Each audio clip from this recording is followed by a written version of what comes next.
తలపండి అమ్మ.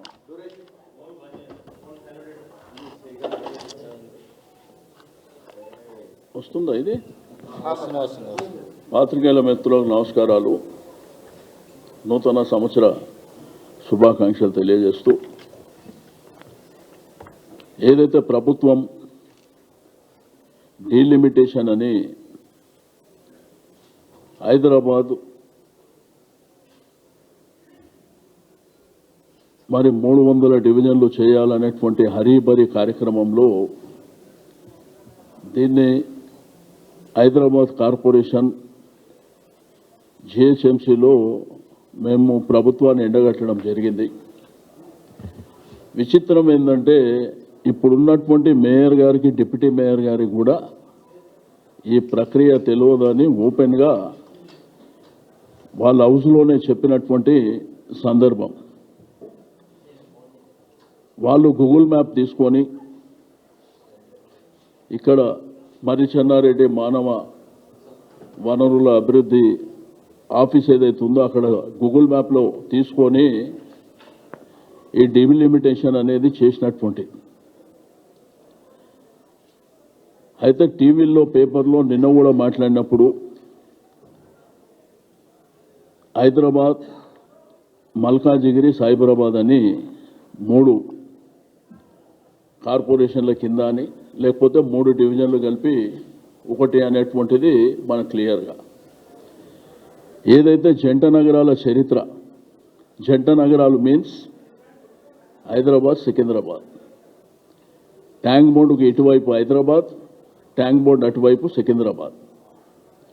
అయితే హిస్టారికల్ చరిత్ర ఉన్నటువంటి సికింద్రాబాద్ లష్కరు బోనాలు, సికింద్రాబాద్ రైల్వే స్టేషన్, రెండోది కంటోన్మెంట్ అంటే రాష్ట్రపతి విడిది, సికింద్రాబాద్లో ఉన్నటువంటి క్లాక్ టవర్. ఈరోజు దేశం ప్రపంచంలో లష్కర్ బోనాలు అంటే చరిత్ర ఉన్నటువంటిది. సికింద్రాబాద్ ఒక కార్పొరేషన్గా ఉండే, చెదర్ఘట్ కార్పొరేషన్, సికింద్రాబాద్ కార్పొరేషన్ అని ఉండే.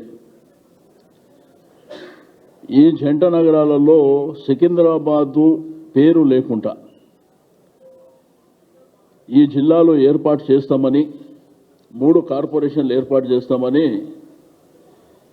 సైంటిఫిక్గా కాకుండా వాళ్ళ ఇష్టానుసారం ఏదో రాచరిక పాలన కొనసాగుతుంది, మా సామ్రాజ్యం ఉంది, మా ఇష్టం ఉన్నట్టు చేస్తామంటే ఇక్కడ ప్రజలు వాళ్ళు యాక్సెప్ట్ చేయడానికి సిద్ధంగా లేరు.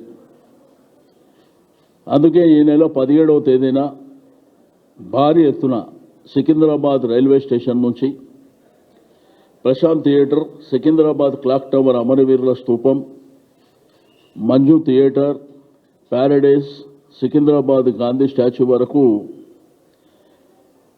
కలిసొచ్చే పార్టీలని, ప్రజల్ని, మేధావులను అందరినీ కలుపుకొని, అంటే సికింద్రాబాద్ యొక్క చరిత్రని రూపుమాపే ప్రయత్నం చేస్తున్నటువంటి ప్రభుత్వాన్ని కిందికి దించేటువంటి ప్రయత్నం చేయడమే కాకుండా ఎట్టి పరిస్థితుల్లో సికింద్రాబాద్ని ఇగ్నోర్ చేస్తే వదిలిపెట్టే ప్రసక్తే లేదు. అది చరిత్ర. రాజశేఖర రెడ్డి గారు ఉన్నప్పుడు 202 సంవత్సరాల సెలబ్రేషన్స్ కూడా జరిగినటువంటి ప్రభుత్వానికి మా ప్రాంత ప్రజలు ట్యాక్సులు కడుతున్నారు. మా ప్రాంతం ట్యాక్సులు మాకే ఖర్చు పెట్టాలనేటువంటి ప్రధానమైనటువంటి డిమాండ్తోని లష్కర్ సాధన సమితి ఒకవైపున ప్రయత్నం చేస్తున్నటువంటి సందర్భం. ఆ పక్కన డిఫెన్స్ ఉంది, రాష్ట్రపతి విడిది ఉంది, కంటోన్మెంట్ బోయిన్పల్లి ప్రాంతం ఉంది, పరేడ్ గ్రౌండ్ ఉంది. ఈ చరిత్రని రూపుమాపేటువంటి ప్రయత్నం ఈ ముఖ్యమంత్రి గారు, వారి ప్రభుత్వం మరి చేస్తున్నటువంటి సందర్భం. వాళ్ళకి ఏమీ లేదు, మీకు డివిజన్లు కూడా ఇష్టానుసారం చేశారు. ఫర్ ఎగ్జాంపుల్ కుక్కట్పల్లి నియోజకవర్గానికి వచ్చేటువంటి బేగంపేట ప్రాంతాన్ని తీసుకుపోయి మల్కాజిగిరిలో కలుపుతా అంటారు, కొన్ని తీసుకుపోయి సైబరాబాద్ కలుపుతా అంటారు. పోలీస్ స్టేషన్లో కూడా ఒక లెక్కపత్రం లేకుండా. సికింద్రాబాదు పార్లమెంటరీ నియోజకవర్గం ఉంది, అంబర్పేట కానీ, సికింద్రాబాద్ అసెంబ్లీ కానీ, సనత్ నగర్ కానీ, ఈ వైపున ఖైరతాబాద్ కావచ్చు, జూబ్లీ హిల్స్ కావచ్చు, కార్వాన్ కావచ్చు. మరి అదేవిధంగా హిమాయత్ నగర్లో ఒక డివిజన్ కావచ్చు. దీన్ని ఆ రోజు నిజాం ప్రభుత్వం ఉన్నప్పుడు దీని హిస్టారికల్ బ్యాక్గ్రౌండ్తోని డిఫెన్స్ వాళ్ళ ఆదేశం మేరకు పెట్టినటువంటి పేరు అది. దాన్ని రూపుమాపే కుట్ర చేయడమే కాకుండా వారి ఇష్టానుసారం ఇక మా రాజ్యం ఉన్నది, మేము రాచరికం చేస్తాం, మా ఇష్టం ఉన్నట్టు చేస్తామంటే వదిలిపెట్టే సమస్యనే లేదు. టెంపరవరీగా మీరు ఉంటారు, ఇంకా 3 ఏళ్ళే. 3 ఏళ్ళ కాలంలో కూడా మా ఇష్టానుసారం చేస్తారంటే ఇక్కడ ఎవరు ఊరుకునే పరిస్థితులు లేరు. సికింద్రాబాద్కు ఒక ఘనమైనటువంటి చరిత్ర ఉంది. అక్కడనే కార్పొరేషన్ ఉన్నది, ఆల్రెడీ జిహెచ్ఎంసీ కార్పొరేషన్ ఉంది అక్కడ. దీని హిస్టారికల్ బ్యాక్గ్రౌండ్ని పక్కన పెట్టి సికింద్రాబాద్ ఇప్పుడు మల్కాజిగిరి అనేది ఒక గ్రామం, సైబరాబాద్ అనేది ఒక గ్రామం, శంషాబాద్ అనేది ఒక గ్రామం. కాలక్రమేణా డెవలప్మెంట్ జరుపుకుంటూ పోయినాయి. ఆ ప్రాంతాలని ఇగ్నోర్ చేయమని మేము చెప్పాం. కానీ చరిత్ర ఉన్న సికింద్రాబాద్, హైదరాబాద్లో ఎవరు వచ్చినా జంట నగరాలు, నిన్న శ్రీధర్ బాబు గారు పదే పదే జంట నగరాలు అని మాట్లాడండి. జంట నగరాలు ఏవి? సికింద్రాబాద్ హైదరాబాద్ కలిస్తే జంట నగరాలు. ముఖ్యమంత్రి గారికి ధైర్యం ఉంటే హైదరాబాద్ పేరు తీసేయమని చెప్పు. అట్లా కాకుండా మీ ఇష్టానుసారం చాలా పెద్ద కార్యాచరణ చేపట్టబోతున్నాం. దీంట్లో 17వ తారీఖు నాడు ప్రారంభం. ఆ తర్వాత రైల్వే స్టేషన్ సికింద్రాబాద్ రైలు రోకో కార్యక్రమాలు ఉంటాయి, నిరాహార దీక్షలు ఉంటాయి. అహింసా మార్గంలో అన్ని కార్యక్రమాలని మరి ప్రజలందరినీ, మేధావులని, ప్రజల్ని, విద్యార్థులని చైతన్యవంతం చేసి దీనికి ఒక రూపకల్పన చేస్తాం.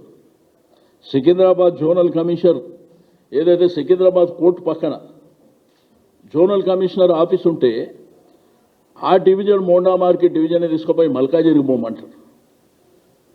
అంటే సికింద్రాబాద్ ప్రజలు మల్కాజిగిరికి పోవాలి, లేకపోతే సైబరాబాద్ పోవాలి, బేగంపేట పోయి మల్కాజిగిరి పోవాలంట.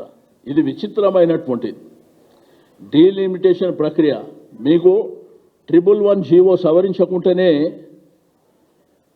అక్కడ కూడా దీన్ని సైబరాబాద్లోకి తీసుకుపోయి ఆ కార్యక్రమం చేస్తారు. అసలు ప్రభుత్వాన్ని నడిపిస్తురా, సర్కస్ కంపెనీ నడిపిస్తురా అర్థం కానటువంటి పరిస్థితి ఉన్నది. ప్రజాప్రతినిధులకు తెలియదు, కార్పొరేటర్లకు తెలియదు, వాళ్ళ మేయర్ గారు, డిప్యూటీ మేయర్ గారికే ఇది ఎట్లా చేసిండ్రు, ఏం ప్రక్రియ, ఏ పద్ధతిలో జరిగింది అనేటువంటిది ఎక్కడ కూడా జరగకుండా దీన్ని ఇక్కడ వదిలిపెట్టే సమస్య లేదు. కోర్టుకు కూడా పోతున్నాం మేము. చట్టపరంగా, న్యాయపరంగా కూడా పోరాటం చేస్తాం. మీరు ఉన్న చరిత్రలో మార్చేసి మీ ఇష్టానుసారం చేసుకోనికే ఇదేం రాచరిక పాలన కాదు. ప్రజాస్వామ్యంలో మనం ఉన్నాం. నిన్న కూడా అసెంబ్లీలో మీరు చూసారు, అసెంబ్లీ నడిపించే విధానం. 6 సార్లు శాసనసభ్యుని, మా వాళ్ళు 3 సార్లు ఉన్నారు. చాలామంది ముఖ్యమంత్రులని, స్పీకర్లను చూసినాం. మన స్పీకర్ గారు లెఫ్ట్ సైడ్ ముఖమే పెట్టాడు. స్పీకర్ గారు ఏ రాజకీయ పార్టీకి సంబంధించిన వ్యక్తి ఉండడు. ఆయనకు ఆ పదవి వచ్చిన తర్వాత అందరినీ చూసే బాధ్యత ఆయనదే. నిన్న మేము సభ నుంచి బహిష్కరించడానికి కారణం మీరు చూసిండ్రు. ఒకటి, అక్కడ జరిగినటువంటి